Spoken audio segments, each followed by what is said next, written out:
to today's Dhamma sharing by Bhante Akāliko, organized by Maha Satipatthana Buddhist Society of Klang. Today is the 18th of June 2022. Other than the live audience from Zoom here, this talk is broadcasted to another 9 Buddhist societies across Malaysia and all the way up to Hong Kong. Before we begin today's talk, here's a few housekeeping rules. All participants, please stay muted. To ask questions, please raise your hand and we'll ask you to unmute. Or you can always type your question at the chat box. We are very grateful to have with us Bhante Akāliko today. Bhante Akāliko. Sorry, Bhante. Akāliko is an Australian monk in the Theravada forest tradition. They first encountered Buddhism as a teenager and spent over 20 years practicing in different traditions before taking full ordination under Ajahn Brahm as his preceptor at Bodhiana Monastery in 2016. Bhante is currently, like he said just now, staying with his long-term teacher, Ajahn Sujato, at the end of the world in an apartment. Bhante is currently the founder of Rain Bodhi Buddhist Community and Buddhist Chaplain at Western Sydney University. He's on the board of directors for Buddhist Council of New South Wales. Today's interesting topic is visualizing the path. Bhante cancelled the doom and gloom talk due to his COVID situation. After what he shared with us on everyone will get sick, even monks get sick. Yeah, Bhante. Okay, after this, Bhante will be staying in Thailand for his Vasa, and I'm glad to report that Bhante will be appearing physically in Malaysia somewhere between October and December. Please look out for the announcement on MSBS Facebook. Bhante, for now, I humbly request that you lead the Homage to the Buddha and taking your 5 precepts. Over to you, Bhante. Okay, thank you so much, Terence, and thank you to the Maha Satipatthana Society of Klang for inviting me to give this series of talks. My apologies for getting sick for the last talk, which was meant to be about doom and gloom. And afterwards, I thought there's probably enough doom and gloom in the world that we should focus on something more positive. And this talk was already planned, actually. And so the subject to this talk is visualizing the Dhamma. And we're looking at the similes of the Buddha. And we're looking specifically at 3 concepts of generosity, ethics, and mental development. And so what we're doing here is part of that process. So what we're doing here is developing our generosity, our ethics, and our mental development, even in the course of this short session today. And I'll explain how that's so as we go along. We're doing meritorious deeds. We're creating good punya. And this is a really important part of the Buddhist path. And so today I want to share a little bit about punya through the similes of the Buddha. And so we're going to begin by reciting the Namo Tassa 3 times, and then we're going to recite the refuges and then the precepts. So this is all very beautiful stuff that we're doing here. this is a way to inspire the mind. And we're actually developing merit as we go along. We're paying respects to the Buddha, our teacher. We're appreciating the Dhamma, the teachings. And we're also paying respects to those enlightened beings who've realized the teachings for themselves and attained liberation, the noble Sangha. And then we take the precepts, which is developing our ethical conduct.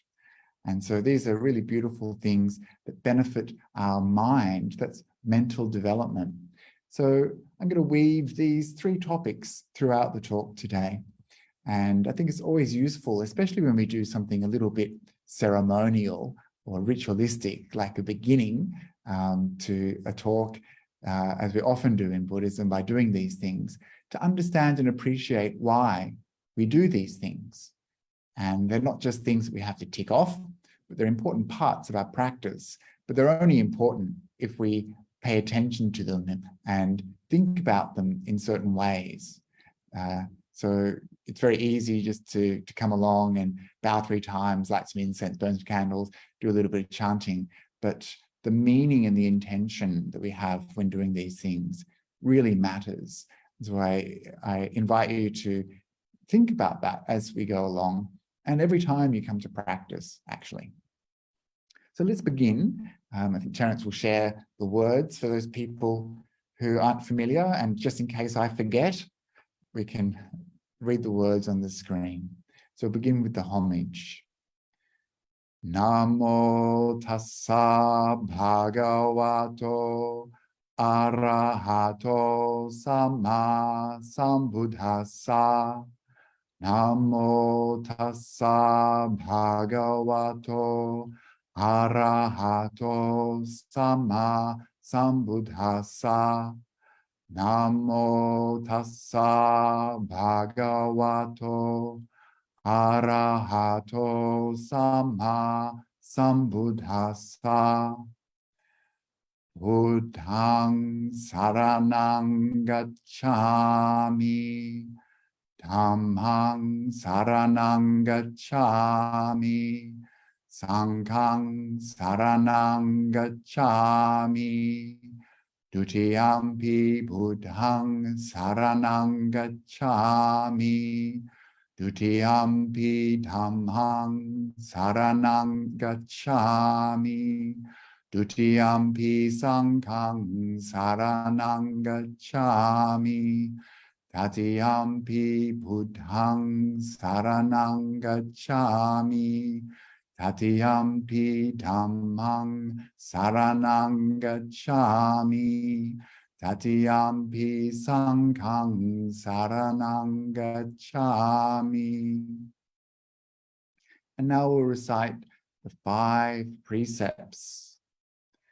Panatipata veramani sikkhapadang samadhiyami. Adina dana veramani sikkhapadang samadhiyami. Kame sumichachara veramani sikkhapadang samadhiyami. Musawada veramani sikkhapadang samadhiyami. Surameraya majjapamadatthana veramani sikkhapadang samadhiyami. Imani pancha sikkhapadani silena sugatim yanti. Silena bhoga sampada silena nibutim yanti. Tasma silang visodaye. Sadhu, sadhu, sadhu. So going for refuge, paying homage to the Buddha, reciting the precept, these are all meritorious deeds. These are all conditioning our mind. And when we condition our mind in this way, we can expect good results. Our faith in the Buddha, Dhamma, and Sangha increase. We remind ourselves of the importance of these 3 things, the triple gem, in our life. And by paying attention in this way, we incline the mind more and more towards wholesome things. And so these are very special ways that we can begin our practice to inspire the mind, bring joy into the heart. And we can feel happy knowing that we're doing something meritorious. These are things described by the Buddha as being good for us and good for others. So when we do these sorts of things, we can be happy, right? So that's already, if we've got a little bit of happiness in our hearts, that's a wonderful thing. And so many people have so little happiness. So we're very fortunate to have access to these teachings to help us develop these wholesome states of mind. And so once we've done a little bit of chanting and begun to inspire the mind, we often follow it with some meditation. And there's a reason for this, and that is that the mind is already in a good place. We've started to demarcate our usual life from the outside world, our everyday, our ordinary existence. We've put a bit of a boundary around it by doing this ceremony. And then we become inspired, and then the mind's in a really good place to meditate. We're already feeling good. We've done something meritorious. We can sit and be happy. And so the meditation that I'd like to share with you today is actually a recollection. It's one of the anusatis. You might have heard of the anusatis before, anusatis, depending on how you want to pronounce it. These are things that we often do at the beginning of our meditation practice or our ceremonial practice as well.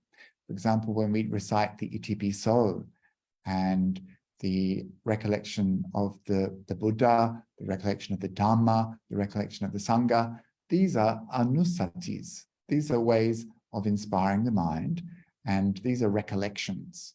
In the same way, we can recollect our generosity or our virtue. We can recollect heavenly states. We can recollect things like death, for example. And so I often teach these recollections as meditations because often when we come to sit, we've had a very busy week, right?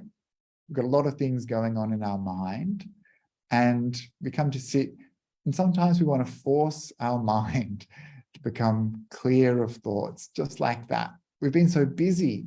The habit pattern of our mind is always thinking, always planning, always worrying, we're doing. And so then we come to sit, we somehow magically expect that we're just going to become quiet and peaceful, just like that. But this isn't how it works. You've probably all seen that in your own meditation, right?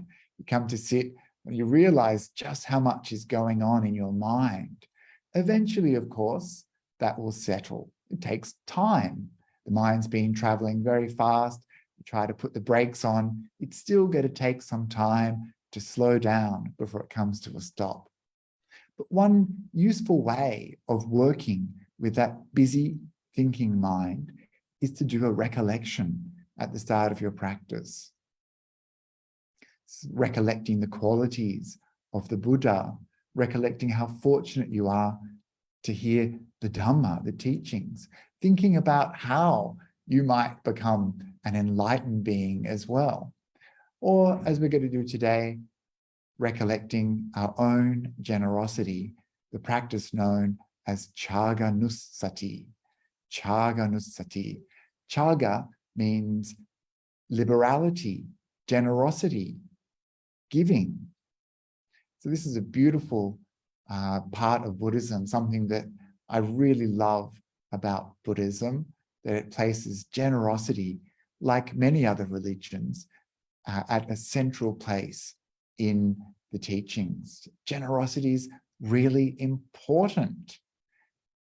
We're letting go of stuff. We're giving, we're benefiting others, and we're also reducing defilements in our own mind, like selfishness, greed, miserliness, being stingy. When we give, we feel good. And then we come later to recollect our generosity. We remember what we've done. And this brings so much joy into the mind. So powerful. This act of generosity has echoes throughout our life and in our mind. And so when we recollect generosity, we recall the times that we've been generous. And this joy will naturally appear, naturally. Why? Because it's connected with something beautiful and wholesome, something that's good. And so it's natural that the result of doing a good act like generosity will bring happiness into our hearts. It's natural. And that joy, already that joy is pretty good, right? You feel glad, you feel good about yourself. This is pretty good. And this is only the beginning of what's possible when we recollect generosity.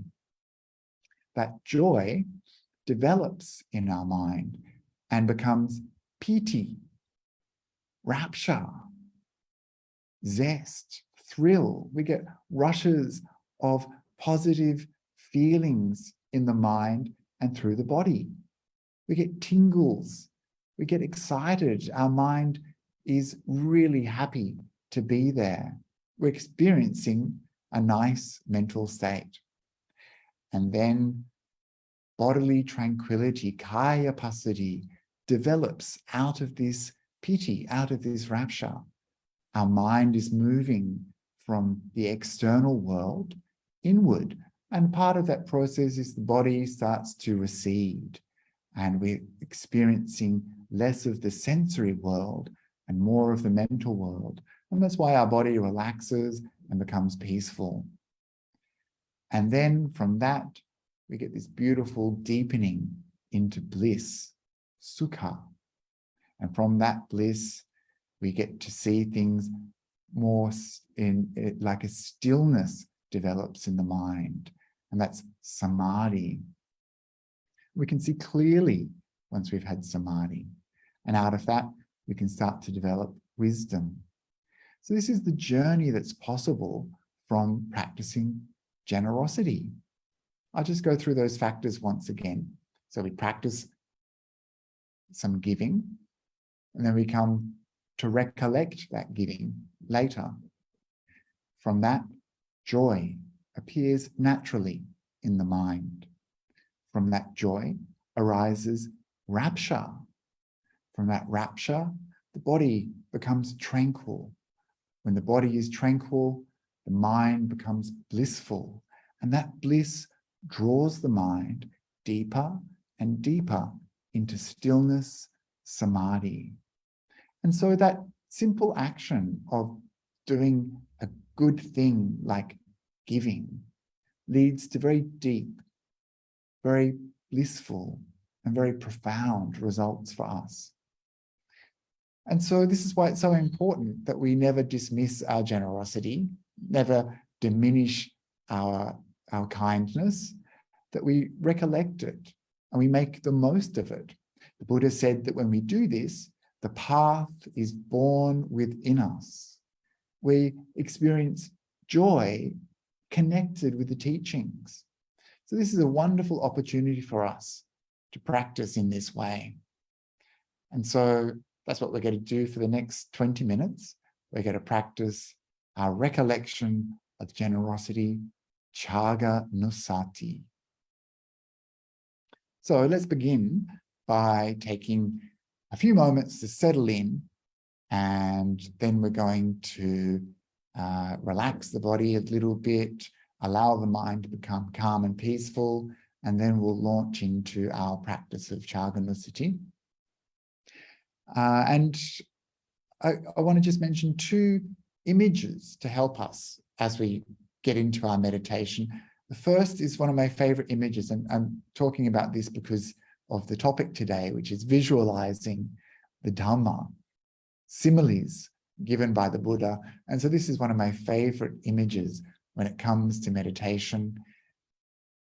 the image of a turtle that is being attacked by a jackal. And so that turtle, if it's clever, tucks its little front legs in, tucks its little back legs in, tucks its tail in, and pops its head inside the shell. And then it's safe from the attacking jackal. So in this jackal, of course, is an image for the defilements, for things of the sensory world, sensory pleasures, and the five senses and the mind. These are things that distract us from our meditation, right? And so we tuck ourselves away. We're practicing this form of renunciation when we come to meditate. We don't care what's going on outside in the world. In this few moments, we're practicing meditation. And so we withdraw and we're safe. And the other image that I really love for meditation is how to practice. Do you strive? Do you try really hard? Or are you too relaxed, a bit careless? This image, Buddha suggested an image of a quail, a small bird, and we're trying to hold it in our hands. If we hold it too tightly, we're going to squish that poor quail. If we hold it too loosely, the quail will escape. And so similarly, with our mind, we want to be firm, but not rough. We want to be aware, but not overexerting ourselves. And we don't want to be too lax. We don't want to just treat this like a time to just think about stuff from our day or plan our weekend. We want to be aware that we're meditating, and we need to have some sort of small effort involved in doing that. So it's this balance that we need to bring to our mind. So these are two images of meditation I really love. I'll share some more in a little while.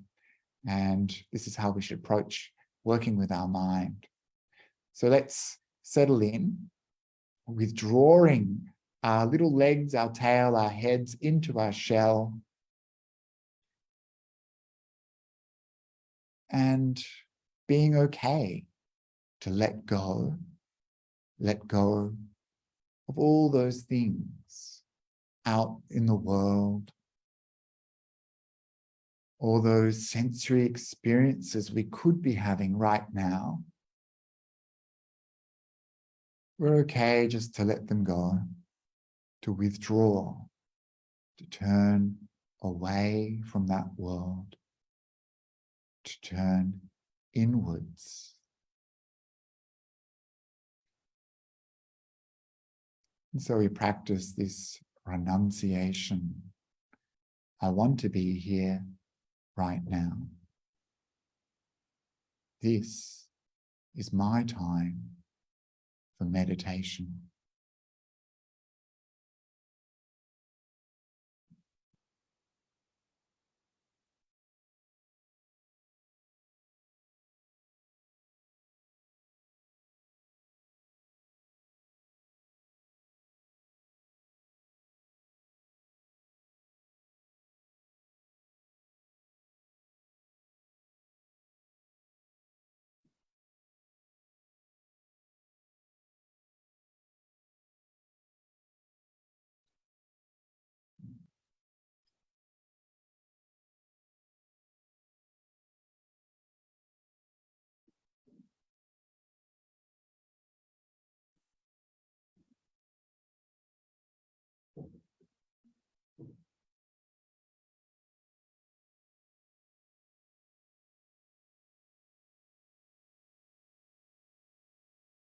And so as you're sitting here, begin just by allowing the body to relax. Feel that you're letting go of tightness, letting go of tension.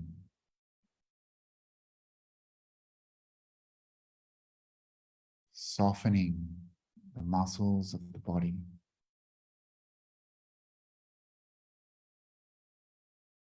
And so gently scanning the body, the top of the head, all the way down to the toes, seeing where there's some tightness, and by letting go, releasing. So soften the face, unclench your jaw.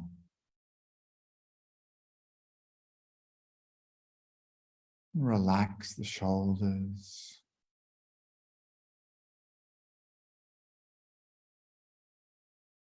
Releasing all the way down through the arms.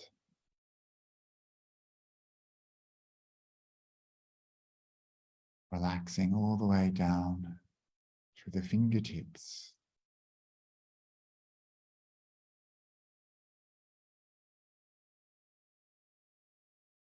Consciously releasing.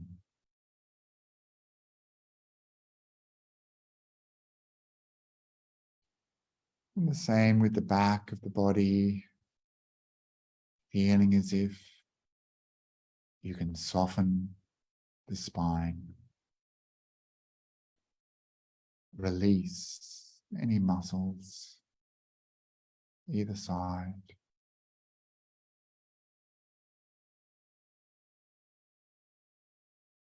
And relax all the way down to the tailbone.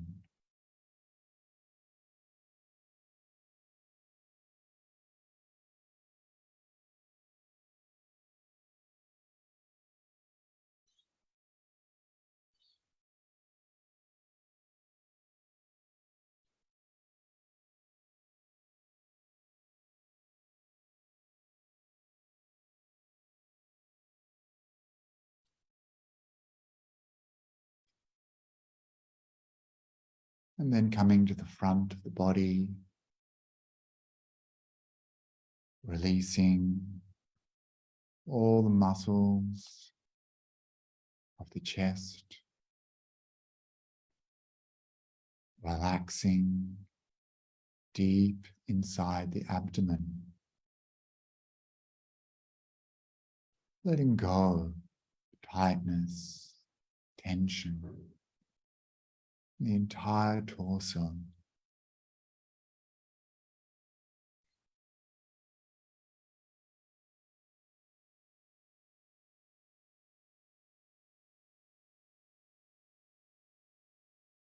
Relaxing down through the hips, allowing the legs to soften, letting go of any tightness in the joints, the knees.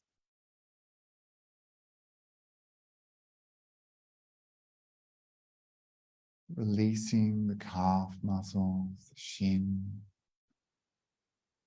moving down to the feet, soft, relax, allowing any tightness or tension to drain away.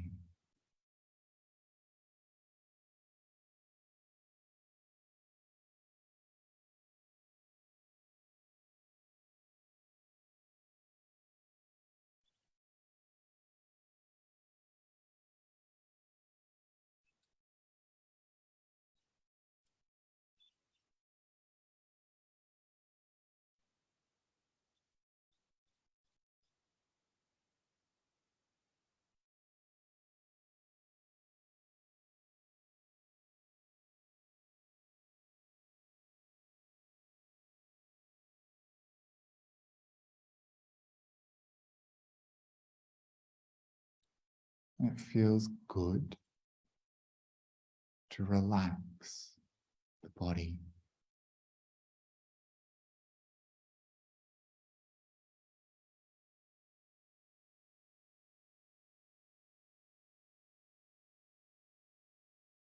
Where previously there was tension, tightness, by letting go, we have comfort, ease.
Perhaps you notice that when the body is relaxed, the mind naturally, all by itself,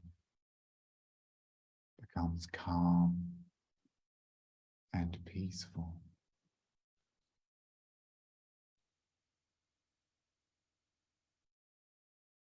We let go of thoughts, not getting involved. Just as we relax the body, we relax the mind, becoming more calm, more quiet, more peaceful.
And so now that we're more calm, more peaceful, we begin our practice of Chaganusati.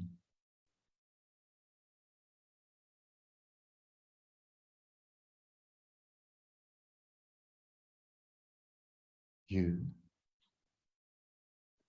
are a good person. You are a kind person. You are a generous person. You are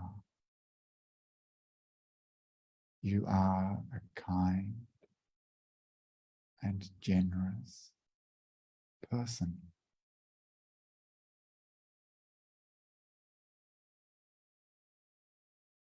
Every day, in so many ways, you have given. How wonderful, how beautiful.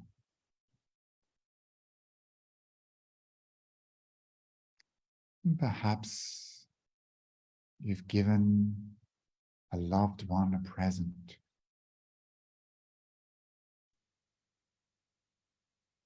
maybe donated to charity,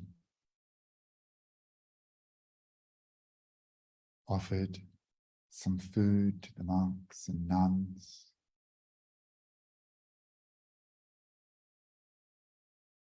given money to a homeless person, fed the birds at the park.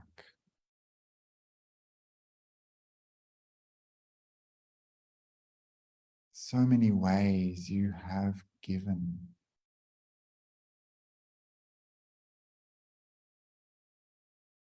Perhaps you volunteered your time to help others, your community.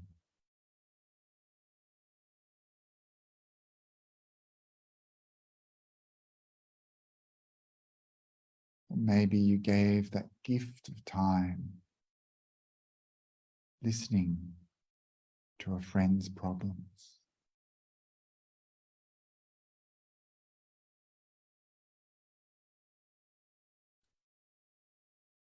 Perhaps you gave a gift of the Dhamma, sharing the teachings with others.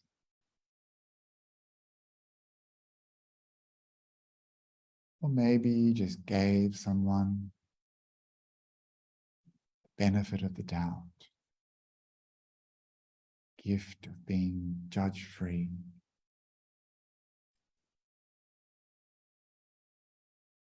Or maybe you gave a smile. There's so many ways you have given, been generous, been kind. How wonderful, how beautiful.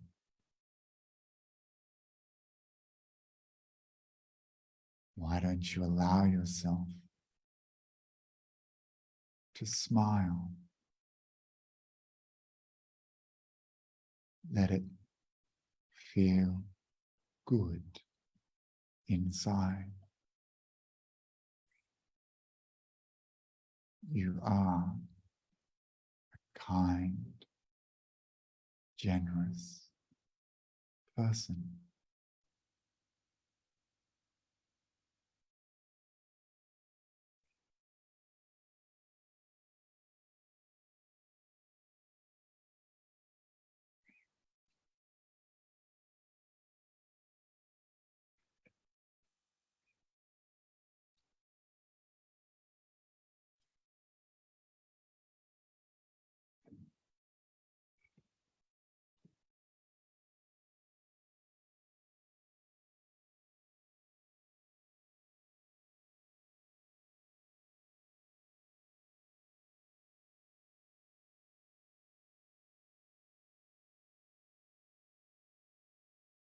Allow joy to develop in your mind, thinking, how fortunate, how wonderful for me that I am kind and generous. In this world full of selfishness, full of greed, full of miserliness, stingy people, how wonderful that I am kind, that I am generous. How wonderful. This thought brings joy to your heart.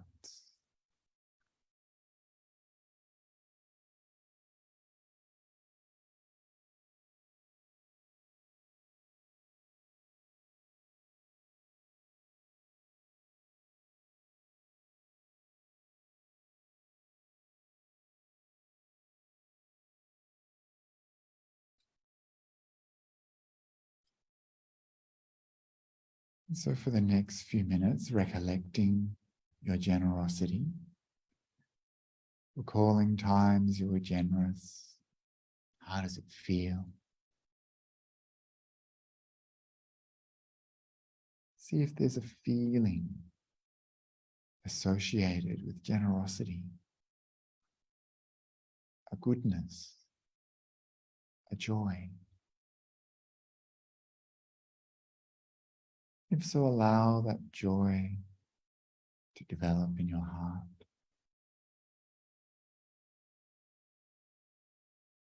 So practicing in this way the next few minutes.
And now it's time to come to the end of this short practice.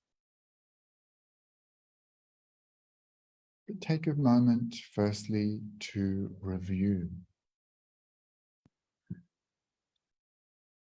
How did it feel to relax the body?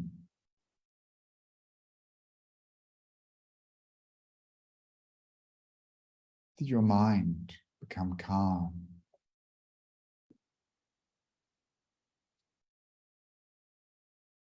And how was it recollecting your generosity? Was it difficult? Was it easy?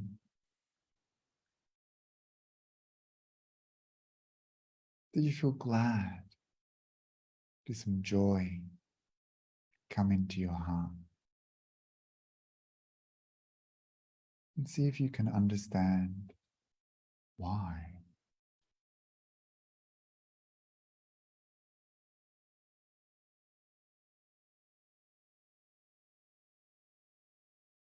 And so now we'll relax our awareness, arising from the meditation, coming back to this space surrounded by good friends. You can gently open your eyes. So that is the practice of Chaganusati. Have any of you practiced that before? It's not often taught, but it's a very powerful practice. And for me, it's something that brings so much joy into my mind. And of course, once you've got that joy, meditation becomes very easy. And so it's a very useful technique, especially at the beginning of your meditation session, to just recollect your kindness, your generosity, or your sila, your ethical conduct. See if you can get that joy coming up into your mind, then you'll be very happy to sit for however long. And this, of course, isn't just something that I've made up. It's a teaching given by the Buddha in the suttas. And those words that I said, how wonderful it is that in this world full of miserliness and all of that, this is the instructions on how to practice recollection of generosity given by the Buddha. Okay, so we've done something meritorious, right? We've recited the precepts, we've done a bit of meditation, and this is good because that's the topic that we're exploring today, merit, punya. And I wanted to explore this by looking at some of the similes of the Buddha. And I wanted to take a little bit of a step back. I'm aware we're probably already running out of time, and I may have thought about this too much. But I wanted to explore the similes that the Buddha uses to describe merit. And to do that, I wanted to just take a step back, firstly, and to get us thinking about why similes were used by the Buddha and how we can understand these similes in a way that really helps our practice, transforms our practice, actually, this very visual language that the Buddha employed, and how we can learn from this in a way that becomes very meaningful to us and very instructive, so that the meanings of the teachings become so clear and easy to understand, and we have a useful way to remember those teachings. And so we're going to take a little look at the Buddha's teachings. Now I'm going to have to just give me a moment to get to the screen. There it is. Okay, so I'm going to share my screen. You can see that, right? Good. Okay, so this is what we're doing. We're visualizing the path, or perhaps making the path visual, whichever way you want to look at it. And this is some words from the Buddha. He said, I shall give you a simile, for it's by means of a simile that some wise people understand the meaning of what is said. And so the Buddha employed similes as part of his teaching practice. The Dhamma is so full of similes, as we'll see in a second. So there must have been a reason for this, right? So take, for example, even some, and I'm showing images here because I think it makes those similes come to life a bit. Take, for example, this next slide. What are you looking at here?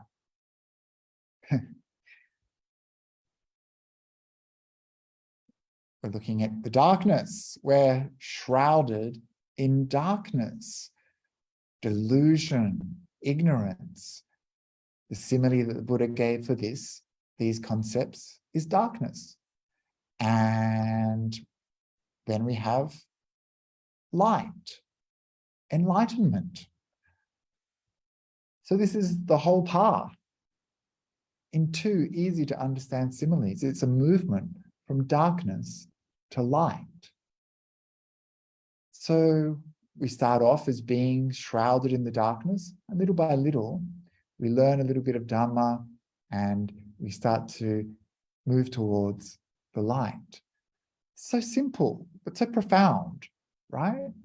And so when you start to think about it, so much of what we understand of the Dhamma, so many of the teachings we've heard are based in these very visual, easy to understand similes used by the Buddha. And so we'll explore some of them as we go.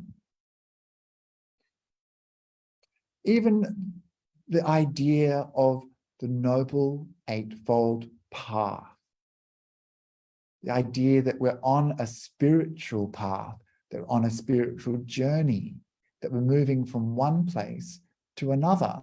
This is a metaphor. This is a way of understanding what we're doing. And this is how we understand the training that we undertake. All of those various things such as right behavior of body, speech, and mind, meditation. All of these things combine in what we term the path. And of course, it's not always straight, it's not always easy, but this path is taking us somewhere. And so it's a useful simile, right? This idea that we're moving from one place to another, that we're on a journey, that we are going in the right direction, hopefully. This is something that the Buddha used to illustrate his teachings. There are so many things like this in the Dhamma. Some of you will know that very stock standard phrase that the Buddha used, that lay people used or monks used when the Buddha gave a talk. And he said things like, "Excellent, Master Gautama, excellent. You have revealed the teaching so clearly." It's like you uprighted something that was overturned, that you showed the path to people who are lost, that you turned, gave light in the darkness so that people could see. You revealed the hidden. These are ways that people appreciated the Buddha's teachings. So we have those four things. You overturned something that was up the wrong way. You revealed something that was hidden. You gave light in the darkness so people could see what was there. And you pointed out the path to people who are lost. So these are all images of learning in the Dhamma, of understanding the teachings. And these very visual images are perfect to help us remember. Because can you imagine back in the day at the Buddha's teachings, you didn't have the internet, didn't have books full of the teachings. You had to listen. It was an oral culture. People had to listen carefully to the teachings. They had one chance only. And they would have to take that, remember that, and bring it back to their place, and then they'd have to recall the teachings. And it's extraordinary, actually, that we have had the Dhamma handed down to us so perfectly preserved from person to person to person over the course of thousands of years, and very little was lost. And so different today. You know, we rely so much upon books, upon technology, to remember that we haven't got that skill anymore of remembering. And even that stock standard phrase that I just repeated to you, I've read that so many times, and I know I got the order confused. And I wonder if you can remember those four things, those four different things: turning up something that was upside down, revealing what was hidden, showing the path to someone who is lost, and the last one, a light in the darkness to see what's there. So if you couldn't remember those, then what would you do when you go back to your place of meditation later on? You kind of sit there kind of going, oh. But that's the reason these teachings are so visual, because you can see it in your mind. And this helps you to remember. And so this is an important part of why the Buddha used these similes. Firstly, to convey really complicated ideas in a simple way that people understood. So like that image I gave you at the beginning of our meditation of that turtle tucking its arms and head and tail in. Simile of our meditation practice. We draw our mind away from the sensory world represented by the limbs of the turtle, and we draw it inward, and we're safe and we're protected there. We're not going to have our limbs bitten off by the jackal. We're not going to be tempted by the sensory pleasures of the world. We're meditating. Or that image I gave of the bird, the quail in the hand. So many people struggle with how to meditate. They try too hard, or they don't try hard enough. They don't get the balance right. But this image, so powerful, so simple, so easy to remember. And when you're meditating and you find yourself trying too hard or not trying hard enough, this image might come into your mind. Ah, this is how to practice, find a balance between these two extremes. So you see how these similes are really useful. I just quickly go through the types of figures of speech, we call them, that the Buddha uses. So there's 4 types I want to just go through very quickly.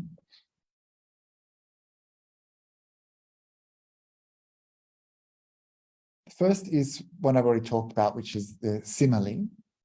Second is metaphor. Third is an analogy. And the last one is allegory. So these things are ways that the Buddha teaches using what we call figures of speech. And I'll go through these because I know that English might not be your first language, so I thought I'd use the slides to quickly go over them. And sorry if it's a bit studious, but it's useful. So simile is when we use the words like or as in English to compare one thing with another. And so, for example, one of my favorite suttas, the Araka Sutta, human life is like a dewdrop. So this is what a simile is, like or as. Human life is like a dewdrop in that it's brief, fleeting, and full of suffering and distress. I'm not sure that the dewdrop knows that, but it's certainly brief and fleeting. It doesn't last long. This is a really powerful way for us to think about impermanence through the use of this very common simile of the lotus with a dewdrop, or a dewdrop on a blade of grass, as it is in this case. This is a powerful teaching, right? So we should pay attention to these sorts of teachings. Then we have metaphor. So metaphor, similar to a simile. Metaphors can be similes in that they're a phrase or a word that's used to describe something that it isn't, without using like or as, but still something that's similar. For example, I've already mentioned this one, the Noble Eightfold Path is a metaphor. Or the concept of stream entry, not actually stepping into a stream, right? It's a metaphor. It's a concept. It's a way for us to understand this process. You see, that's how many similes the Buddha used. And our experience of the Dhamma is full of these things. But we often don't reflect upon just how special they are and how amazing the Buddha was as a teacher. It's hard to invent these sorts of similes. It's an amazing skill that the Buddha had. The next is an analogy. So an analogy is when we compare something with something else to make an explanatory point. We use analogies a lot in English. So the version that I want of the analogy that I want to share with you here, it's a bit hard to read it like that, so I'll just explain it. You might have heard the analogy of how long an eon is. An eon is a period of time. How long is an eon? Very long. How long?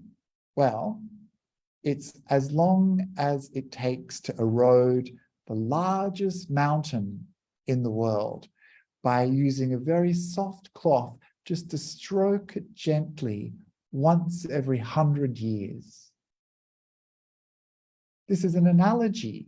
It gives us an understanding of time, gives us an understanding of just how long an eon is. And so it's a very, very long time. And we know that because of the analogy. And the last one is an allegory. So an allegory is quite a little bit different in that it's usually a representation of something quite abstract. And we it allows us to express these ideas in a really approachable way. And often it reveals something that's secret or has a hidden meaning. And so you might be familiar with the sutta about the fortress, which is in the Anguttara Sevens, where our mind is compared to this fortress, this citadel, it's often called. And you have this post at the center of the fortress, which represents faith. You have the guard who stands watch, which is mindfulness. You have these weapons, which are all the teachings that we've learned. These are our weapons. And so this is a big picture broken into small parts, all which mean something. And we understand the whole by revealing these secret meanings of each of those parts, so that we have this large picture, which is basically the whole path in that sutta, in the image of a fortress. So it's a really beautiful way the Buddha teaches, through similes, through metaphors, through analogies and allegories. And so you can tell that I've done too much research in this, right? Because this is something that I really love. But if you also love similes, then I encourage you to go to Sutta Central or to Access to Insight. And as we'll do here, check out just how many similes you can find in the index. And you can search for things like, oh, acrobats. What is acrobats about? About watching after yourself or watching after others. We have an archer, which represents the brevity of life, or some other things. What else we got? A rabbit caught in a snare. This is fetters. We have the rafters of a house, defilements. A rag, saving good part of a rag is a simile for subduing hatred in the Anguttara Fives. And so, as you can see, there's many, many similes, and I had to restrain myself a little bit. This is one of the ways that I learned the Dhamma, and I encourage you to do it too if you get a chance, to just have a play through the index of similes, because something will stand out that matters to you, that means something to you, that sticks in your mind. And then you've got that simile for this important concept, this teaching, and you'll never forget it. It's a really great way to remember the Dhamma, and it's an easy way for you to understand the teachings. But of course, there are so many. I had to just stop myself. And of course, this is like the Buddha. Not that I'm comparing myself to the Buddha, but he also had a lot of similes at his disposal. He had a lot of knowledge at his disposal. But he said, when he was in the forest, the rosewood forest, he said, all that I've taught you is just a small fraction of what I know. It's like this forest so full of leaves. And he picks up a handful of leaves and he said, this is what I've taught you. It is small compared to all the leaves in the forest. But what I've taught is just the Four Noble Truths. Everything I've taught is about the Four Noble Truths. And the rest of those leaves in the forest, I haven't taught you because they weren't important. And so, coming to the point, I've had to curtail my enthusiasm for similes and to use a framework to contain them. And that framework is punya, the grounds for making merit, punya kirya vatu. So this is something that appears several times in the suttas, the idea that there are 3 grounds for making merit. And we've been doing some of them already, as you'll see. So the first ground, generosity, giving, dana. Wonderful, we've already thought about that. Second, sila, ethical conduct. Well, we took the precepts, right? Third, bhavana, mental development. It's things like meditation or listening to the teachings. So we're already doing 3 meritorious deeds. We're developing these grounds for making merit. So these are found in the suttas, but they're also found in later commentaries. And the commentator Buddha Gosa, I'll go back. The commentator Buddha Gosa divides it further, and I'll explain that in a little while. But just thinking I'm going to run out of time for sure. But let's start with this beautiful image of the ocean, which is a simile for what happens when you make meritorious deeds. So here we have a beautiful image of the ocean. The ocean, of course, is something that's very vast, very wide, very expansive. And the Buddha said that a single meritorious deed has incalculable effects in the future for us. A single meritorious deed is incalculable, the amount of benefit that it brings to you. He said, in the same way that we don't measure just how much water is in the ocean, in the same way, we can't measure just how much merit comes from doing a good deed. We just say there's a lot of water in the ocean. In the same way, we say there's a lot of merit made from doing good deeds. And so there's this image of vastness, yeah, which I really like, and that the idea that the stuff that we do, small as though it may seem, actually can be a really large part of our spiritual path. And so the first ground of developing merit is generosity. So we've talked a little bit about it, but I want to share my favorite series of similes with you describing generosity in the suttas. The first is the image of a cloud, a rain cloud, a cloud that doesn't rain. I'm just going to skip ahead a bit. This kind of cloud is like a person who is stingy, someone who doesn't give. This cloud doesn't rain. This person doesn't give. So this is the first person that can be compared to a rain cloud. Second is a cloud that rains locally, only in one place, just like that water you see here gushing down in that one place. This is like someone who gives, but they only give locally. They only give to people who they know or like, people they have some sort of investment with. This is how a lot of people give. They only give to their family or friends. They don't give to strangers. So this, the Buddha said, is like a cloud that rains locally. Someone who gives in a limited way.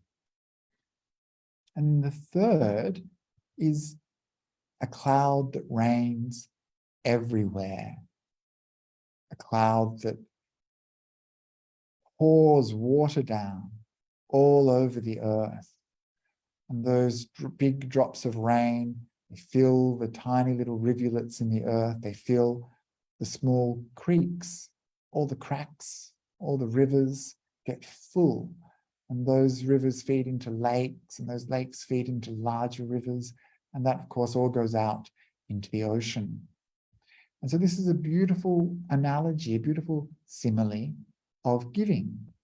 This is how the Buddha instructs us to give. We should be like a cloud that rains everywhere. We should give whenever we have the opportunity.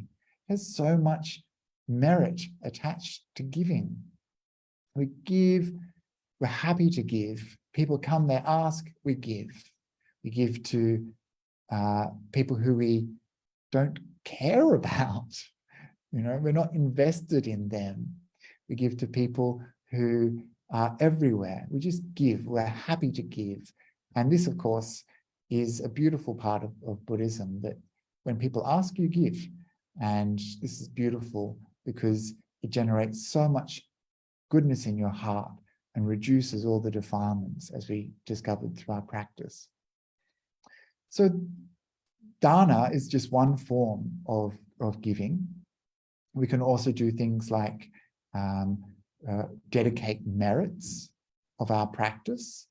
And you might know the verses, yata varivaha pura pariparenti sangarang ewa meta etodinam petanam upakapati, that we chant when we're pouring the water. Yeah, have you done that little ceremony of pouring the water to remember people who are deceased? We're transferring the merits to them. Actually, we're just dedicating. We can't really transfer those merits, but we dedicate it to them. And the act of pouring is also a metaphor, right? When the rivers are full, it overflows. That's what the text says. And our merits, our goodness, when we're full, it overflows to others. And when we pour the water, we overflow that vessel and it pours into another vessel. This is a way for us to think about our goodness. When we're good and kind and generous, even those good qualities that we've developed, they overflow so much, we give them to other beings without distinction, just like that cloud that rains everywhere. Without distinction, we give to our good qualities away. Even our good qualities we give away by dedicating merit. It's a beautiful analogy. That's why generosity is such a profound base for developing merit. So many good things that come from being kind and generous. So that's generosity. I wonder if you remember the next basis for generating merit. 3 things. Can you remember? See, we'd be lost, wouldn't we, without the internet or without our books? So hard to remember. But some of you might have remembered that it is sila, ethical conduct.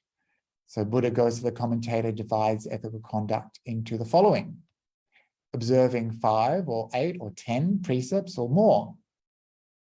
So we've already done that today, right? So good on you, developing punya through your ethical conduct.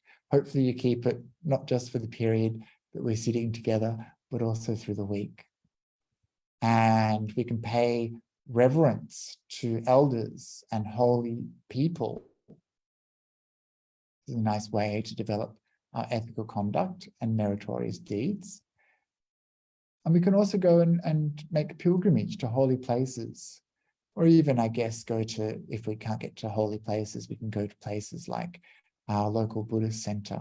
And this is a nice way that we keep our sila in check by going to these sorts of places.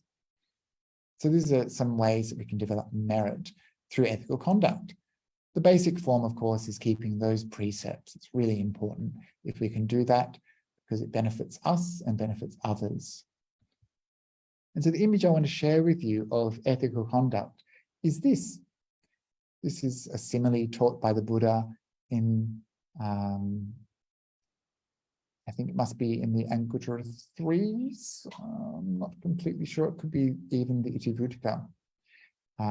This image is the farmer's 3 urgent duties. It's something I often share because it's so beautiful. The farmer has 3 urgent duties, and these are urgent duties that we have as meditators as well, as people who are on the spiritual path. 3 urgent duties. First is that field that you just saw.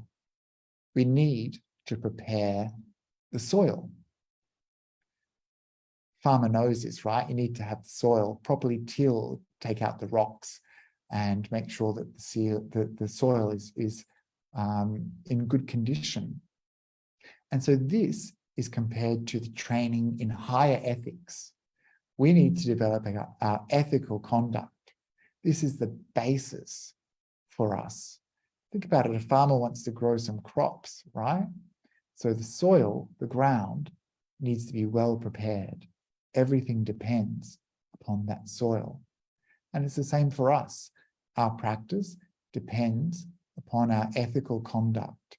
Our whole spiritual life depends upon our ethical conduct. It is the soil of our practice. And what we grow, what we can grow, depends upon that soil.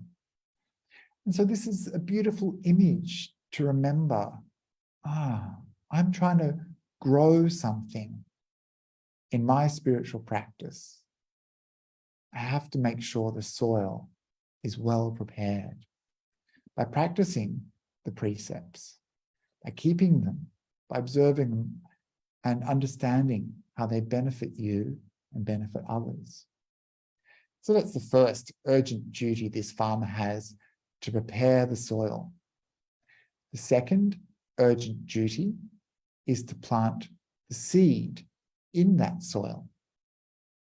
Shouldn't plant the seed before you've prepared the soil. You should plant the seed after the soil has been prepared. And this is developing the training in higher mind, developing the adhicitta.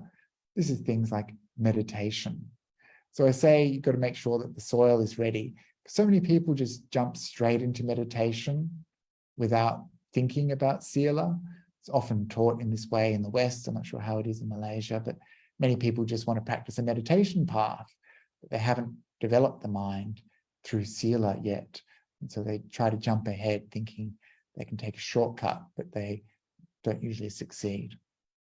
And so that seed is our meditation, our mental development.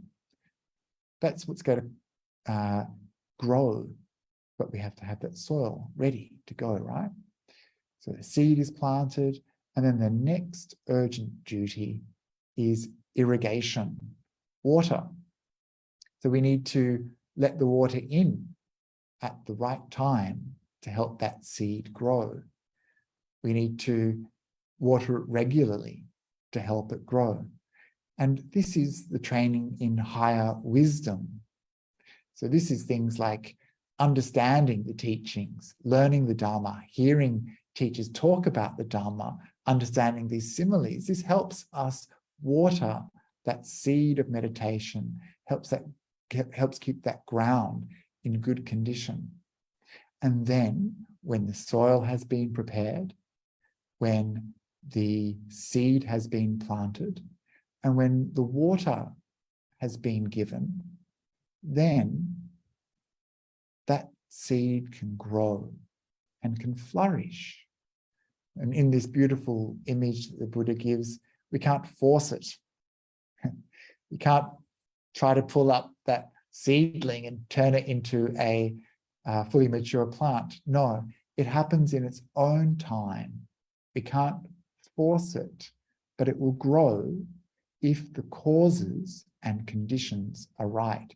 If we've prepared the soil and if we water it regularly, that seed will grow. So this is a wonderful way for us to think about our meditation practice. Have I got the right causes in place? Do I listen to the teachings? Do I understand how to meditate? And then to realize, we can't force these things to grow. It happens naturally when the time is right. But I've just got to get those causes and conditions in place. And so like that teaching I gave before, Chaganusati, some of you will have experienced a lot of joy. Some of you will have found it really hard. Can't force it. You can't make it happen. It has to arise naturally. But our job is to make sure that the causes and conditions are in place that allows for that meditation to flourish. Does that make sense to you? Yeah? So a beautiful image of why sila is so important as part of our practice. Another really beautiful image that I often remember is the image of a shadow from a mountain and the way that shadow clings to the earth. in the late afternoon or early morning, you see the mountain casting that long shadow over the valley. And in the Bala Pandita Sutta, the sutta about fools and wise people, the Buddha tells us that this shadow is like our ethical conduct. If we are good, and then this shadow will stick to us. Our good qualities will have good results, and they will stick to us too, just like that shadow. If we're bad, then our bad deeds follow us around like a shadow. Mountain can't escape its shadow, right? So whether good or bad, we're going to have a shadow. What kind of shadow do you want? But the point is that our actions stick to us, just like a shadow sticks to us. We can't escape them. This is a good way to remember ethical conduct and why it's so important. These things matter. These things are a part of us, and they'll be part of our future. So what kind of shadow do you want in your future? And then this final image of the Sila part of this talk is the image of a water dipper. And I picked this one because I think it shows the cleverness of the Buddha in being able to take something really simple and familiar and turn it into a profound teaching. So the story of this simile comes from one of the exhortations the Buddha gave to his son Rahula. This is the exhortation at the mango grove, where the Buddha is talking about lying. And so the Buddha comes along, and the first thing he does is he washes his feet. So he uses a water dipper to wash his feet. And then afterwards, he uses that dipper to give the teaching. He says to his son, shows him the water dipper and says, you see how little water there is remaining in this water dipper? That's how little is left of an ascetic, a spiritual practitioner. That's how little is left of a spiritual practitioner's nature when they tell a deliberate lie. It was full and now it's almost empty, right? That's how little remains of their good qualities if they tell a deliberate lie. And then the Buddha tosses that little bit of water away like that and says, that's how little remains. It's tossed away just like that. And that's what it's like when someone tells a lie. They toss away their goodness. They toss away their good qualities. And then he turns that water dipper upside down. He says, you see how this water dipper is turned upside down? When someone tells a deliberate lie, it's like that. They've got it up the wrong way. And then he turns it up the other way and says, you see how this vessel is hollow and empty? That's what it's like when someone tells a deliberate lie. They are also hollow and empty, just like that. And so this is an amazing teaching. It's so powerful. When you get tempted to tell a lie, you can remember this image of the water dipper. Don't throw away your good qualities. Don't be hollow and empty like that. Buddha said that someone who tells a deliberate lie is capable of doing any bad deed. And so it's something important for us to remember. And so this is just one of my favorite analogies. I don't know if you like it too. I'm not sure. Perhaps some people are smiling. But these are useful ways for us to remember these teachings, especially on things like ethical conduct, because it's such an important foundational part of our spiritual life. And the next image I want to share with you, actually I'll move ahead to that third area of punya that we can develop, which is bhavana. So we usually think of this as mental development. And again, this is taking from Buddhaghosa. He divides it into 4 categories this time. Firstly, meditation, which we've already done. So we've already been developing punya through bhavana. Second is listening to the Dhamma. Here we are developing so much merit, right? Third, teaching the Dhamma. So of course, this isn't just for people like me giving talks. You also teach the Dhamma in your daily life by example, or perhaps you give a little teaching to someone who's interested, like a friend or family member. And then the last one is correcting wrong views. And this is something that we get when we listen to Dhamma. We start to appreciate the teachings and we understand them, and we correct any mistakes we might have. So for example, if you said before you came to this talk, oh, there's 4 grounds for making merit that the Buddha described in the suttas, and then you heard the teachings and it's like, oh, there's 3 grounds. You're like, oh, okay, now I know that, right? And so it's really useful to listen to the teachings because we learn, right? And that is part of our mental development. Learning the teachings is part of our spiritual development, and this is part of our meritorious deeds, ways that we become good through our practice, right? We need to hear the Dhamma. Remember that Dhamma is like that water that irrigates that seed and soaks that soil. So listening to the Dhamma, teaching the Dhamma, straightening our views. But most of the time, when we think about mental development, we're thinking about meditation practice. And so, just conscious of the time, we're going okay, aren't we? We're going okay. I'll share just a few images and then we'll wrap up and we can have some questions. So this is the image of a gold panna.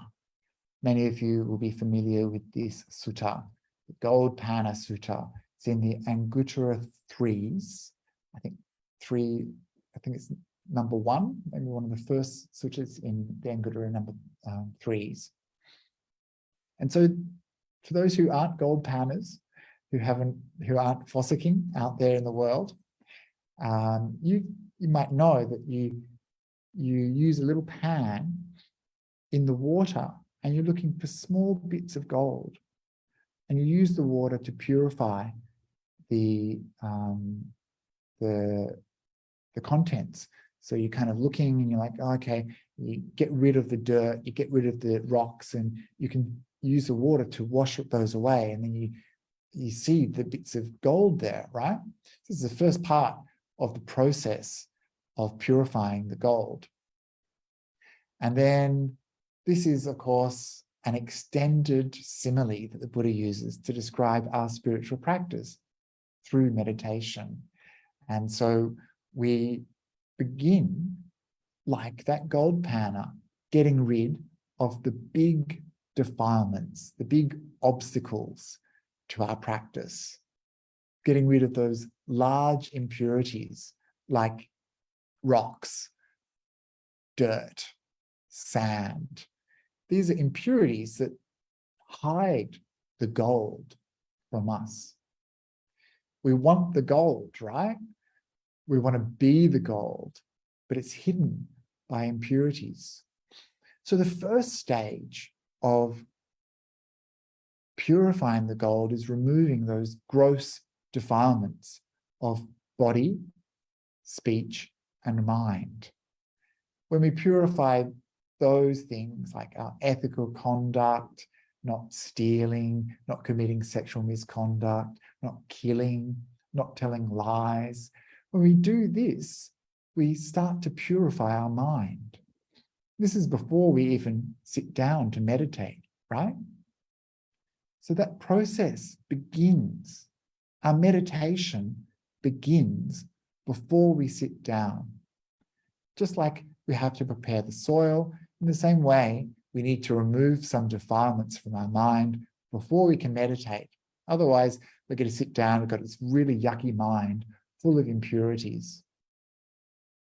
And so the Dhamma starts by removing those gross defilements. And then, once those defilements have been removed, it's time to purify the gold even further. There's still small corruptions in that gold, middling corruptions. These are things like, in our practice, the hindrances, things like thoughts of sensuality, thoughts of harm, thoughts of cruelty. These things are corruptions in our mind. They're more subtle than those gross defilements of body, speech. In our mind, the hindrances, these occlude our vision of being pure and bright. These get in the way of our mental development. And I'll talk more about the hindrances in a second. And so we need to purify those as well. And then, and this is what we do basically in our meditation practice. And then there's still some little small defilements in the mind. And the Buddha says this is like those very small impurities remaining in gold after it's been processed once, melted down, getting rid of those middling defilements. There's still some small impurities that linger, and it needs to be refined again. And this, the Buddha said, is like things like thoughts of home, thoughts of family, thoughts of status. These are basically ideas of self. These are the last defilements to go. And then the gold is completely pure and workable. When the gold is workable, you can make any ornament of the mind that you want. And so this is a very beautiful way for us to understand our practice. We don't try to get to the end of the path without getting rid of those impurities towards the beginning. It's a process. It takes time. And I don't know about you, but I know in my time as a spiritual person, starting when I was a kid, my spiritual practice over time has progressed. I have made some small development of my mind through meditation, but also through my ethical conduct and through generosity. And this has helped me. And I'm still working towards that purification that comes towards the end of the path. But I understand now that this is a process and that I can't expect things to proceed without making sure that I follow the correct process.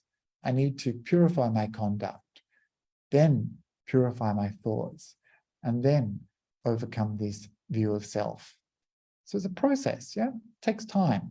It's okay, we're on the right path. So this is one way that we can think about our practice.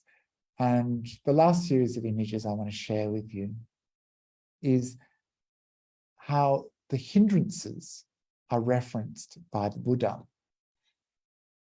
So the hindrances, of course, sorry to keep on stopping and starting, the hindrances are things that block our meditation. These are things that we generate inside our mind that come from causes and conditions. And most of you will know the 5 hindrances, am I right? Yeah, can I get a show of hands? Yeah, people know. Some people know, many don't. You know, that's great. If you don't know what the hindrances are, fantastic, because you're about to find out. And it's really useful to know the hindrances, because otherwise we don't have any useful labels to identify unwholesome thoughts in our mind. So when you're sitting and meditating, it's the hindrances that are going to come along and take you out of your meditation, or the hindrances that are going to make your meditation really hard, really uncomfortable. And so the Buddha described 5 hindrances to our meditation. And these can be very gross or very fine. They can appear at the beginning or the middle of our meditation. They can appear towards very refined states of mind. And overcoming the hindrances is the purpose of our meditation. Once we overcome these hindrances, what we're left with is a mind free of hindrances, bright, clear, and powerful. And this is the mind that enters samadhi, a mind that is free from hindrances. And so the Buddha described a really simple way for us to understand what these hindrances look and feel like in our mind. And I found when I share these images with people who have never understood them before, they get it. They finally get it, and they're really appreciative. So I hope it helps some of you too. So the way we want our mind is to be clear. Just like the Buddha said, a bowl of water. When we have a bowl of water that is clear and pure, we can see all the way through to the bottom. We want to see all the way through to the bottom of our mind. We want to penetrate truly and clearly the nature of our existence, what we are, what it means to be. What is the nature of our existence? And so when we have a mind that is calm, clear, powerful, we can see. And so the things that block our seeing are the hindrances, and they can be illustrated through this image of a bowl of water. So this is what we want our mind to be like, but it's not, is it? It's full of hindrances. So what are these hindrances? Number one is the hindrance of sense desire. Sense desire is, like the Buddha said, colorful dye thrown into that water. You can see there's a lot of light, a lot of color, a lot of movement in that water, right? So this is the hindrance of sense desire. We sit down to meditate, but there's so many things out there in the world, right? You sit down and suddenly you think, I'll just have a cup of tea. Sense desire. Or you think, oh, I should have that piece of chocolate cake. Sense desire. Oh, wonder what's on Netflix. Maybe I should just watch that instead. Sense desire, right? All the things of the sensory world. These firstly prevent us from getting to sit down on the cushion, don't they? Right? It's time to meditate. Oh, but suddenly you've got so many things to do. These are all usually very much from the sensual realm, the realm of the senses. Oh, I'll just go and do this one thing. Oh, I'll just quickly check my email. I'll just go and do that. This is sense desire. And then you sit down and the mind is invaded by all these things, right? And they're so colorful and bright. They tempt us. We want to reach out and grab onto those. We love color. We love movement. We love all the pretty things in the shops, right? Sense desire. This is something that's going to take you away from stillness, away from peace. While you still associate happiness with objects from the sensory world, you're not able to get peace that comes from withdrawing from that sensual world and discover the bliss of meditation, because you're putting your happiness in the wrong place. Sensory objects are so impermanent, so unstable, and the happiness associated with them doesn't last. The happiness of meditation lasts a long time. And so this is the danger of sense desire. It distracts us from our practice and distracts us in our meditation. Just like colorful lights, colorful things in the shops, this bowl of water full of colored dye. The next hindrance is the hindrance of ill will. Ill will is like anger, resentment, not liking something.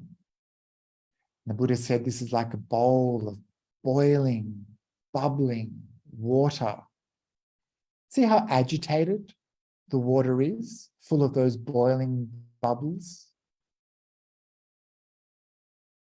This is like your mind when there's anger or ill will, resentment, hatred. The mind bubbles and boils, gets so stirred up, right? Agitated, just like that bowl of water bubbling. You can feel it inside you, that anger welling up, right? And it's powerful. It's got a lot of energy behind it, doesn't it? It feels good sometimes to have this mind of anger. You feel so alive, right? But it's agitated. It's busy. It's bubbling. It's not peaceful. It's not calm or clear. You can't see the bottom of that bowl when it's got all those bubbles bursting through it. So anger, resentment, ill will, this all occludes clarity, hides clarity. It disturbs the mind. And this is why anger, resentment, ill will, these are hindrances. Will just be bubbling and boiling, hot and bothered, and will never develop that calm, peaceful, tranquil, and cool mind that comes with meditation.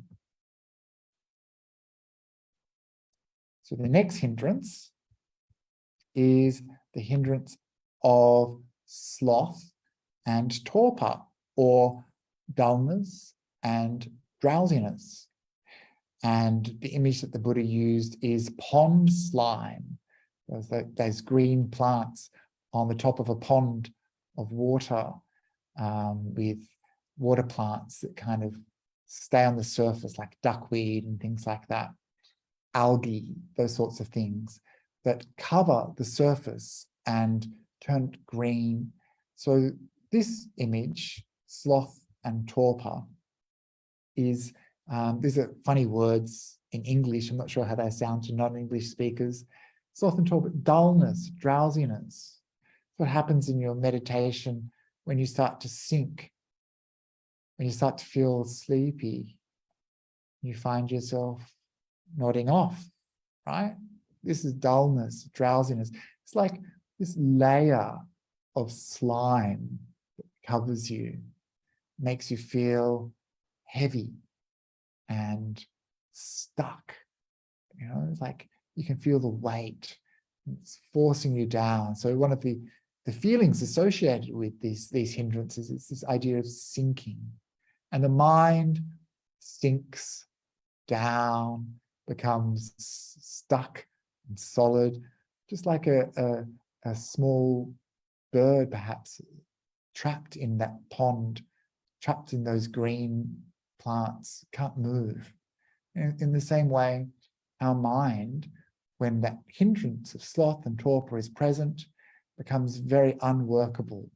And perhaps all of you have felt that feeling of becoming sleepy, and sleepiness is quite close to delusion. We're moving away from clarity towards ignorance and not knowing. So this hindrance, when it comes along, is like that pond slime covering us. We can't see clearly anymore, and it weighs us down. So this is that beautiful hindrance, that beautiful image of sloth and torpor, and I know that's been very helpful for lots of people I've spoken with. They understand this hindrance. You know, that's what it looks like, right? The next one is restlessness and remorse. So restlessness is usually the desire to move forward and do something, and remorse is usually an agitation caused by the past. And here we see this bowl, which has, the water has been churned up by the wind. This is the image that the Buddha uses to describe restlessness and remorse, like a bowl of water that's covered in waves caused by the wind. So this is our mind. When we're restless, it's like the ocean, choppy, with lots of waves that buffet us, right? Oh, I just got to go and do that thing. Oh, I should be doing this. Or, oh, I haven't done that. Let's do it now. These are the thoughts that take you away from your meditation towards the future. And remorse, of course, is something that pulls you back towards the past. Sometimes we get hit by a large wave of remorse, right? When we experience restlessness or remorse, our mind is agitated, just like the water in that bowl. The waves buffet us from one thing to the next. There's no stillness, there's no clarity, there's no peace or calm. We can't see clearly when the surface is covered in waves. We can't see our mind clearly with all of these thoughts of restlessness and remorse. And the last hindrance is the hindrance of doubt, not knowing. Am I practicing correctly? Am I doing meditation the right way? Am I on the right path? Does Bhante Akāliko know what he's talking about? This is doubt. And this doubt is like muddy water. It's dirt mixed with water, right? You can't see. So this is that hindrance of doubt. When we have doubt in our mind, we're so unsure. We don't know which way to go. Is this the right thing to do? Is that the right thing to do? We're mixed, yeah? Just like that water, that muddy water is mixed with water and dirt. We can't see when the water is really muddy and unclear. We don't know where we're going. And that's why doubt is a hindrance. We're unsure, and that uncertainty creates a lot of problems for us. Am I practicing correctly? Is that what the teaching said? I don't know, I can't remember. When we're unsure, we can't move. We're stuck, just like being stuck in the mud.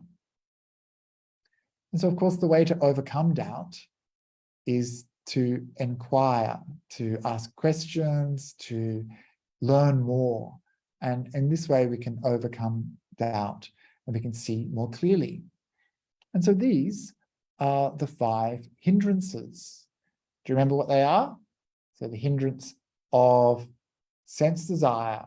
What's the image that the Buddha uses? The image of colorful dye thrown in the water, all those things tempting us. Sense desire is the first hindrance. Second, ill will, bubbling, boiling water. Third, sloth and torpor, or dullness and drowsiness, like water covered in algae and pond slime.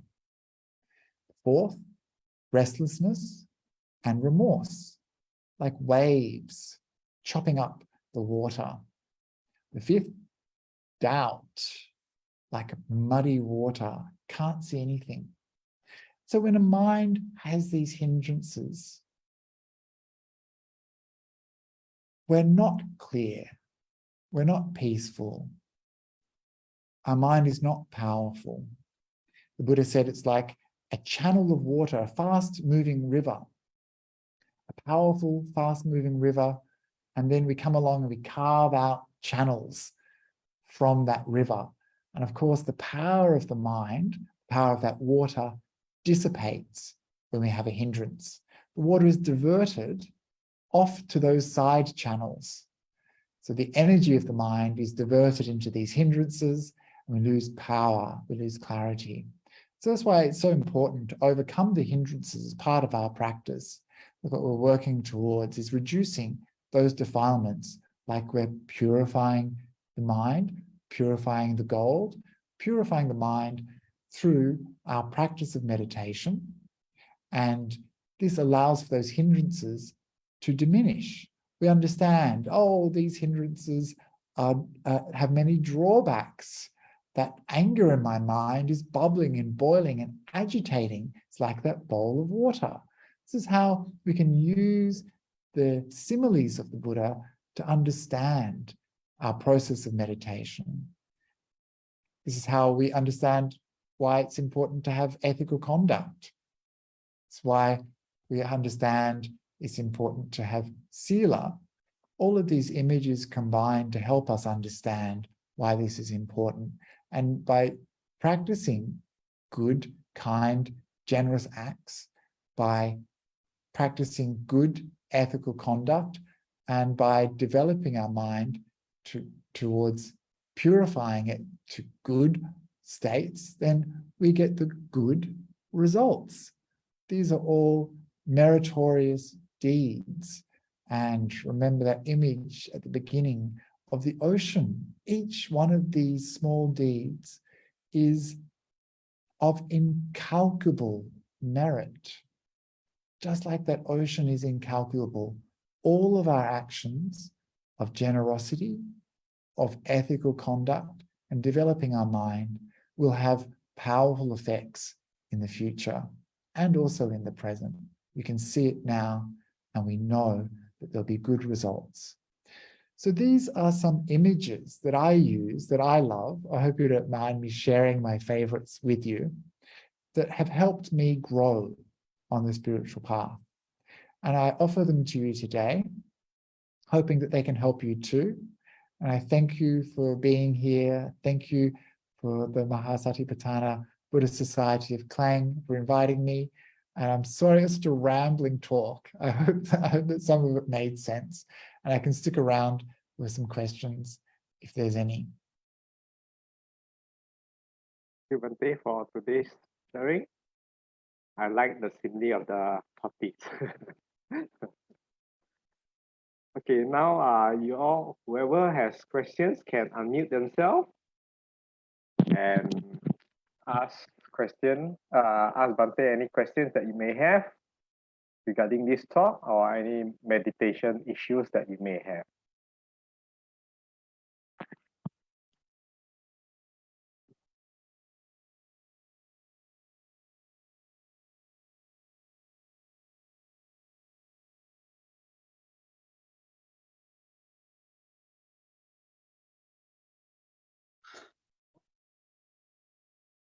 All the water at the participant quite clear, Bhante. Oh, here we have a question about doubt. Thanks, Jack. It's hard to tell if I'm practicing meditation properly or in the right way. How do I tell? Easy. Are you getting good results?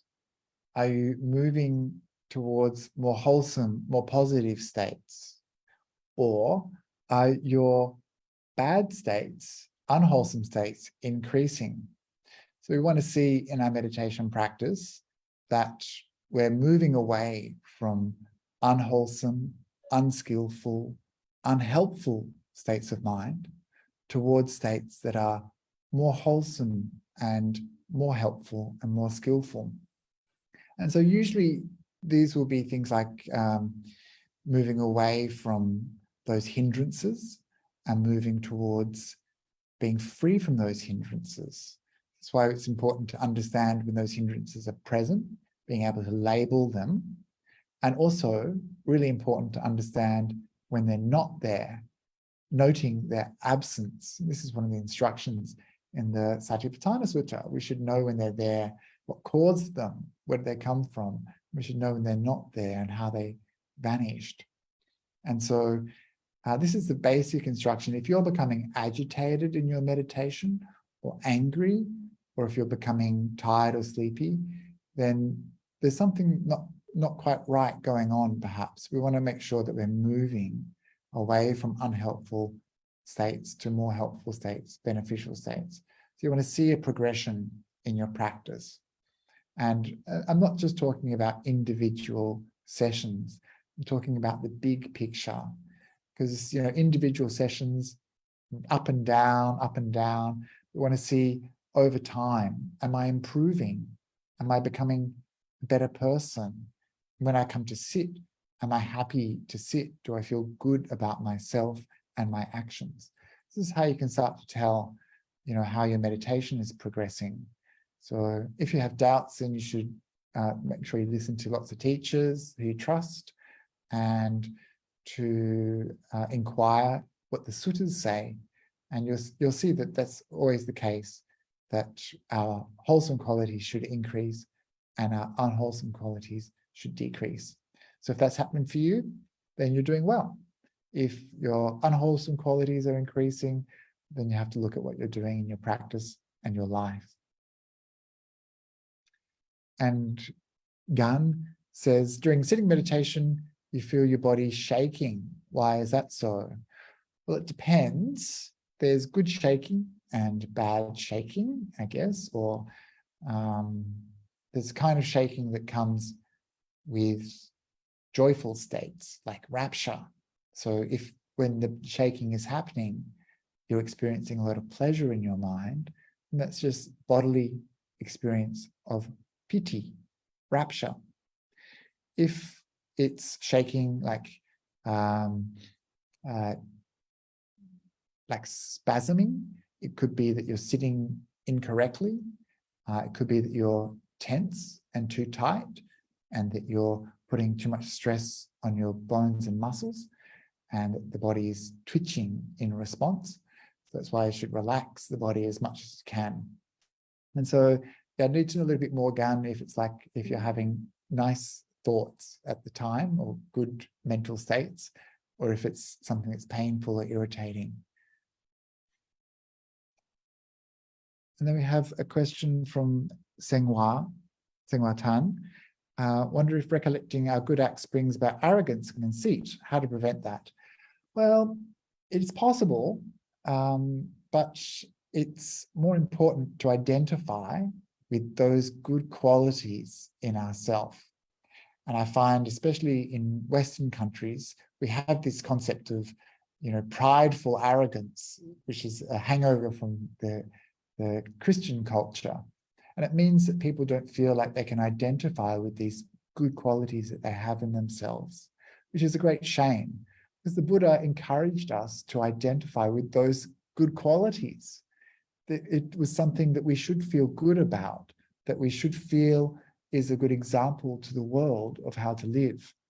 We shouldn't become inflated with these things. We shouldn't go around telling everyone, I'm a good, kind, generous person. We see this happen, though, in philanthropy. Like, people are quite happy to donate for a hospital if it has their name on it, for example. We should still have some humility, especially when we're dealing with other people. But in the privacy of our own mind, we should feel good about these acts, not because we're a good person, not because we're a rich person, we're able to, not because we're a figure of renown in our community, but simply because this is the right thing to do.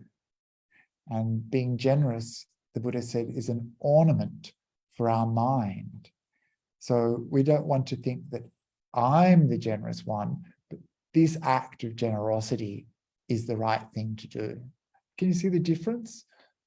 We do want to identify with it, but not overly identify with it, in that we don't want to become proud or conceited, as you say, but we don't want to allow ourselves to, we don't want to not allow ourselves to appreciate just how powerful it is to have a mind that is kind and generous, how wonderful it is to have this mind. And think about it.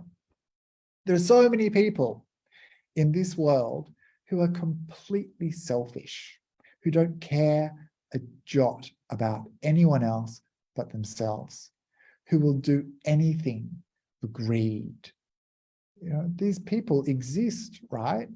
We know some of them, perhaps. They never share. They don't give. What is the quality of their mind? What is the quality of the mind of someone who gives?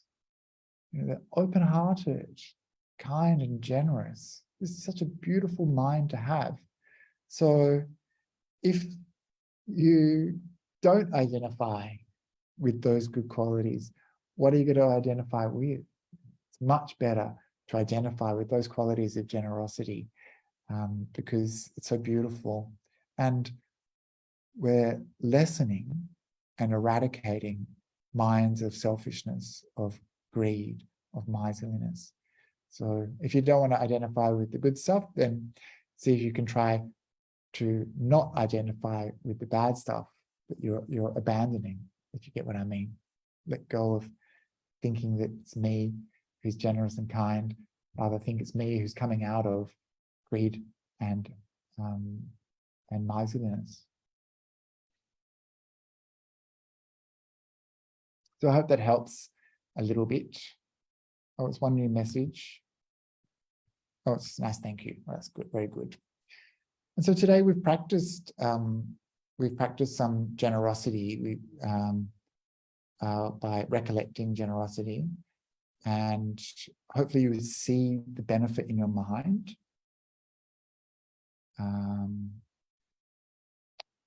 So if you see that, then you'll value it. You know, if you never see that, then you won't be able to value it. But certainly the Buddha really encouraged identifying with generosity. Sometimes, says Rachel or Raquel, it's kind of hard to balance the dana and the bhavana in terms of time and effort spent. Dana would take up a lot of time, especially during big scale project. Don't have to worry about big scale projects. You just have to worry about the people around you. That's all. So are you kind and generous to the people in your life? Don't wait for a big project to come along. Be kind and generous now, every day, to the people around you. Or transform the way you see your behavior.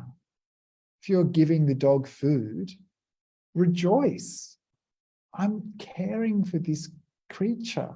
That's what I do here with the leftover rice from our meal. I give it to the pigeons and I stand and I watch them. I have satisfaction in my heart.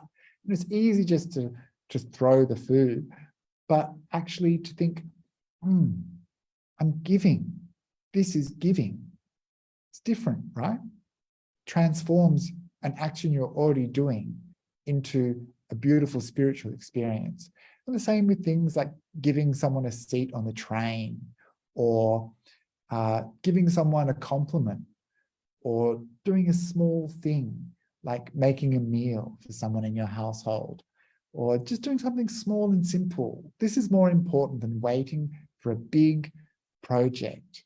Do simple things regularly that are kind and generous, and this will impact your mind in a really powerful way and benefit all of those people around you. So I hope that makes sense. We just do what we can with what we've got. And it doesn't have to be material. Giving is not restricted to material things like money or food or clothes or whatever. Giving is time. Giving is volunteering. Giving is also things like I said, listening to a friend, or sharing the Dhamma is also giving. You know, being an example of kindness in the world is also giving. Very good. I'm guessing it's probably time to finish up, Terence. Thank you, Bhante. Thank you, everyone, for participating. Now we have listened to Dhamma for about 2 hours plus. We have accumulated numerous ocean of benefits, right, Bhante? Let's do. I'll just do a quick. Should we just do a quick one, because I know that we're a bit over time. Okay. So we also practice. Oh, okay, we're going to do that one. Okay, that's really long. Okay. Do you want to do that one? Yes, please, Bhante. Just Okay. two pages. 2 pages. Okay. Oh, I was just dedication of Mary. Okay. Akasata chabhumata devanaga mahidika punyang tang adumoditwa chiram rakantu lokasasanam etawata cha amhe hi sampadang punya sampadang Sabe Deva, Sabe Bhuta, Sabe Sata, Anumodantu, Sabe Sampati Siddhya. Idam me nyatinam hotu sukita hontu nyateyo. Idam me nyatinam hotu sukita hontu nyateyo. Idam me nyatinam hotu sukita hontu nyateyo. And the last one, the aspiration. Imina punya Kamena mame bala samangamo satang samagamo hotu awani banapatiya. Sadhu, sadhu, sadhu. So that adds another part of our punya is dedicating the merits. So that's good. So we've done everything we can today to generate meritorious deeds. So congratulations to you all. I hope it brings you a lot of happiness for yourselves and happiness for others now and in the future. Thank you, Bhante. Thank you, Bhante. Thank you, Brother Terence. Thank you, everyone, for joining in. Thank you. Let's dedicate some time to visit Bhante when he is in Malaysia, somewhere at the end of the between October to December, right, Bhante? Yes, I look forward to seeing you. I hope we can meet in real life. And anything that you want to hear about in terms of teaching, please let Terence know, and we can put something together. And it'd be lovely to be with your community.